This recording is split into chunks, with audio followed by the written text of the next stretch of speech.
Hello दोस्तों, आप सभी का स्वागत है एनसीईआरटी साइंस क्लास 8 इन हिंदी में। चैप्टर 17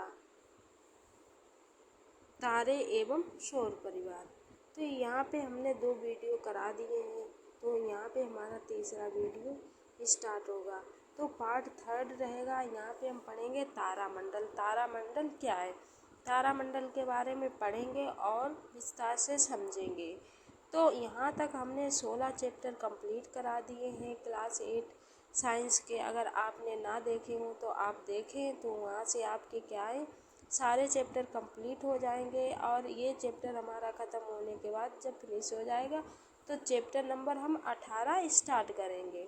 उसके बाद हम 7th क्लास की साइंस पढ़ेंगे। तो इस वीडियो में हम देख लेते हैं तारामंडल।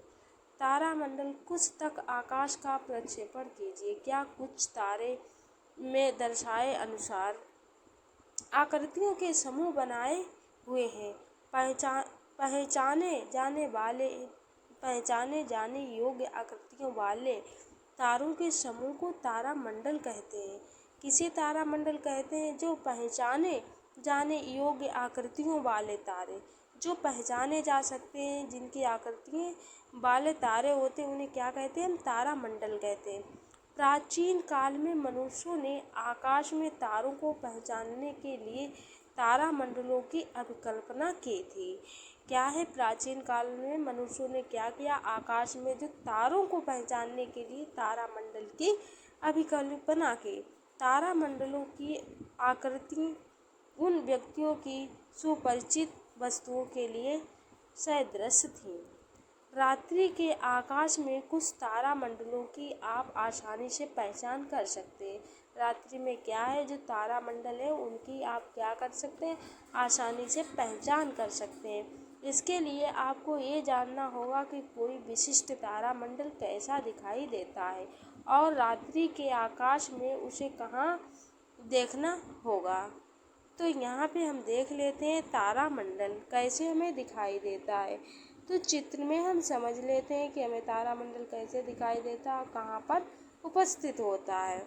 आगे हम देख लेते हैं सर्वविख्यात तारामंडल में से एक विख्यात तारामंडल सप्तऋषि है। सबसे विख्यात एक तारामंडल कौन सा है? सप्तऋषि है, जिसे आप गर्मियों में रात के प्रथम प्रहर में देख सकते हैं। इस तारामंडल को बिग डिम्पर, ग्रेट बियर अथवा अर्शा मेजर भी कहते हैं। क्या कहते हैं? इसे अर्शा मेजर भी कहते हैं। इस तारामंडल में 7 सुस्पष्ट तारे होते हैं। ये बड़ी कलछली अथवा प्रश्न चिन्ह जैसा प्रतीत होता है। ये कलछली की हत्ती में 3 तथा कटोरी में 4 तारे होते हैं। सभी प्राचीन संस्कृतियों में विभिन्न नक्षत्रों के संबंध में दिलचस्प पौराणिक कथाएं प्रचलित हैं। तो इसमें हम देख लेते प्राचीन काल में पीने के लिए उपयोग होने वाली कलछली।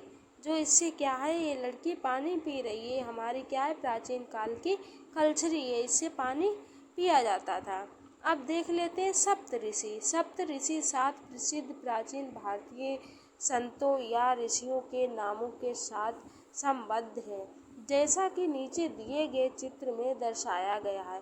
प्राचीन पौराणिक कथाओं के अनुसार सप्तऋषि नक्षत्र वेदों के शास्त्र ज्ञान को इंगित करते हैं।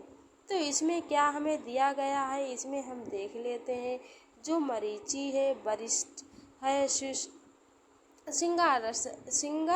सिंगिरस है, अस्थि है, पुलत्स्य है और क्या ऋतु है, पुलह है।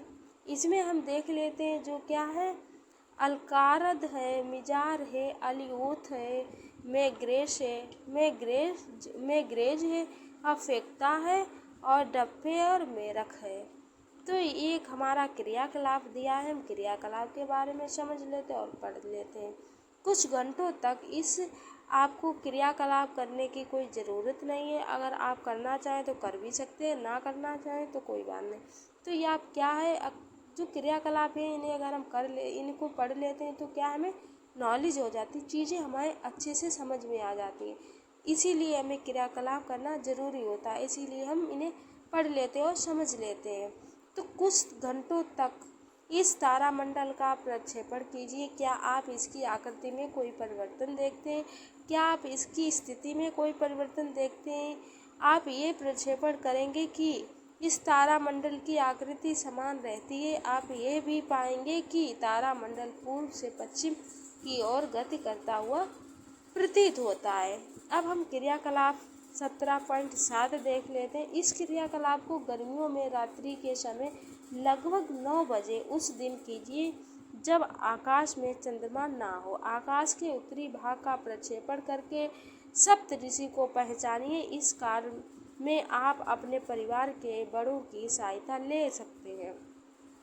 सप्तऋषि के सिर के 2 तारों को देखिए और दर्शाए अनुसार इन तारों से क्या है गुजरने वाली सरल रेखा की कल्पना कीजिए। इस काल्पनिक रेखा को उत्तर दिशा में आगे बढ़ाइए। इन 2 तारों के बीच की दूरी का लगभग 5 गुना है। ये रेखा एक ऐसे तारे पर पहुंचती है जो अधिक चमकीला नहीं है।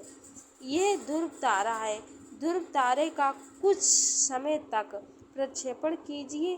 नोट कीजिए कि यह तारा अन्य तारों की भांति पूर्व से पश्चिम की ओर गति नहीं करता। तो ध्रुव तारा के बारे में आप समझ लेते हैं। अर्सा मेजर ध्रुव तारे की स्थिति का ज्ञात करना।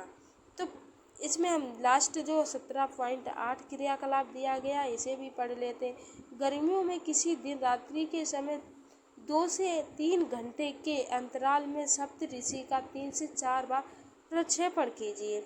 हर बार ध्रुव तारे का स्थान भी निर्धारित कीजिए।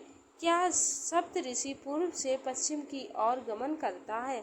क्या ये ध्रुव तारे की परिक्रमा करता हुआ दिखाई देता? अपने प्रक्षेपण की तुलना में और दर्शाई गई स्थितियों से कीजिए।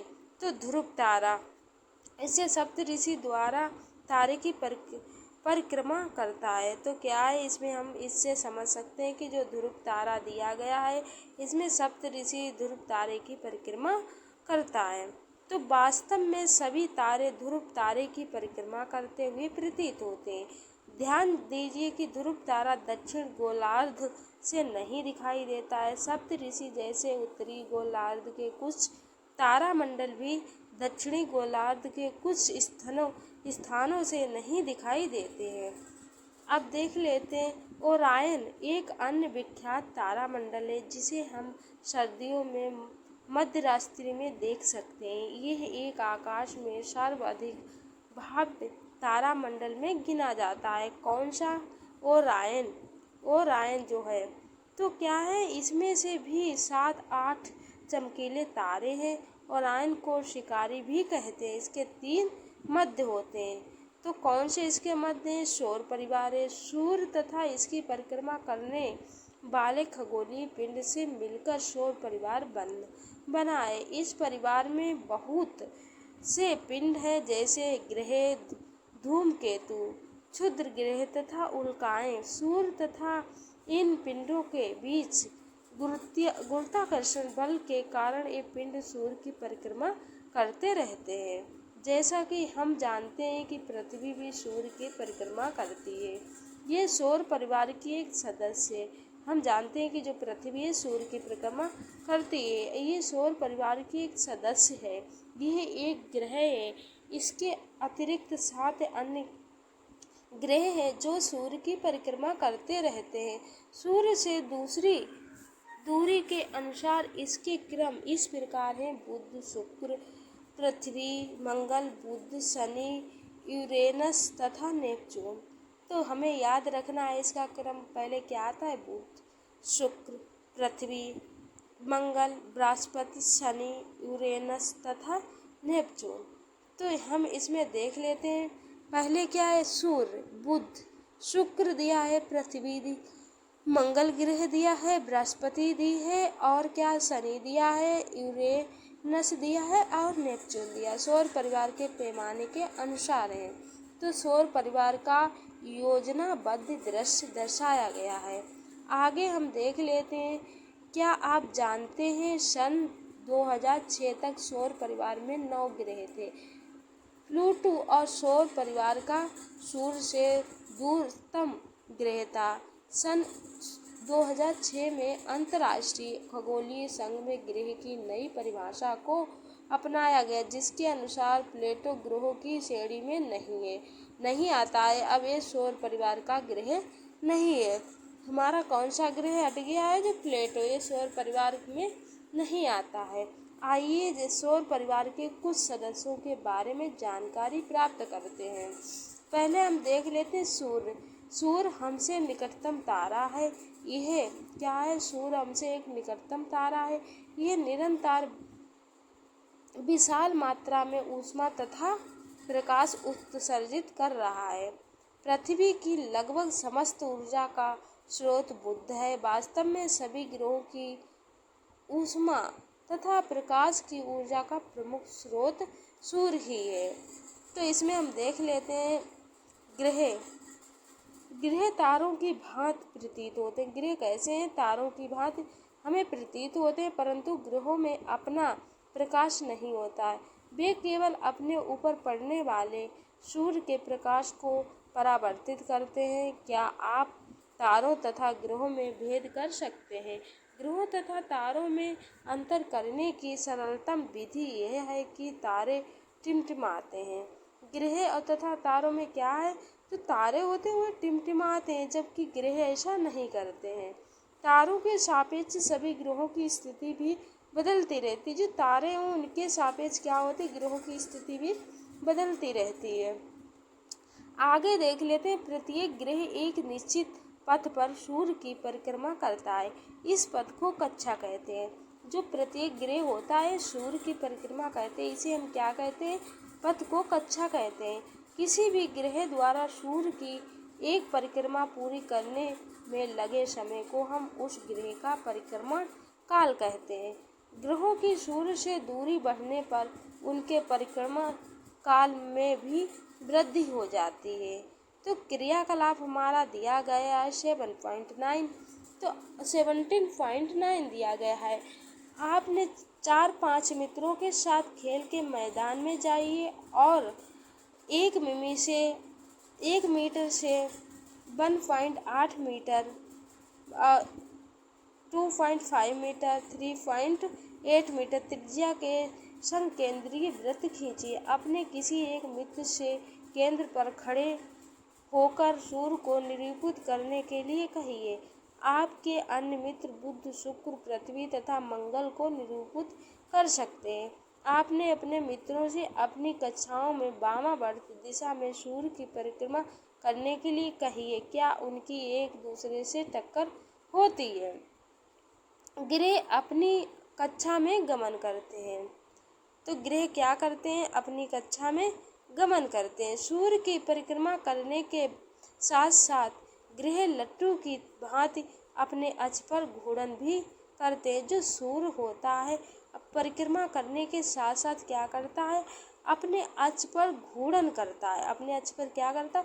घूर्णन करता है। किसी ग्रह द्वारा घूर्णन पूरा करने में लगने वाले समय को हम उसका घूर्णन काल कहते हैं। ग्रह लट्टू की भांति अपने अक्ष पर क्या करता है? घूर्णन करता है। कुछ ग्रहों के ज्ञात उपग्रह चंद्रमा है जो उनकी परिक्रमा करते हैं। किसी खगोलीय पिंड की परिक्रमा करने वाले अन्य खगोलीय पिंड को पहले खगोलीय पिंड का उपग्रह कहते हैं। अब आगे देख लेते। पृथ्वी को सूर्य का उपग्रह कहा जा सकता है, यद्यपि सामान्यतः हम इसे सूर्य का ग्रह कहते हैं। पृथ्वी को क्या है? सूर्य का उपग्रह कहा जा सकता है, यद्यपि हमें सूर्य का ग्रह कहें। अगर हम इसे सूर्य का ग्रह कहें। ग्रहों की परिक्रमा करने वाले पिंडों के लिए भी उपग्रह शब्द का उपयोग करते हैं। चंद्रमा पृथ्वी का उपग्रह है। बहुत से मानव निर्मित उपग्रह पृथ्वी की परिक्रमा कर रहे हैं। यदि क्या है? इन्हें कृत्रिम उपग्रह कहते हैं। तो क्या है? इसके बारे में हम आगे पढ़ेंगे। जो प्राचीन भारत में खगोलकीय है, इसके बारे में हम क्या है अगले वीडियो में पढ़ेंगे। यहाँ पे हमारा वीडियो समाप्त होता है। मिलते हैं नेक्स्ट वीडियो और इसके अगले टॉपिक के साथ में।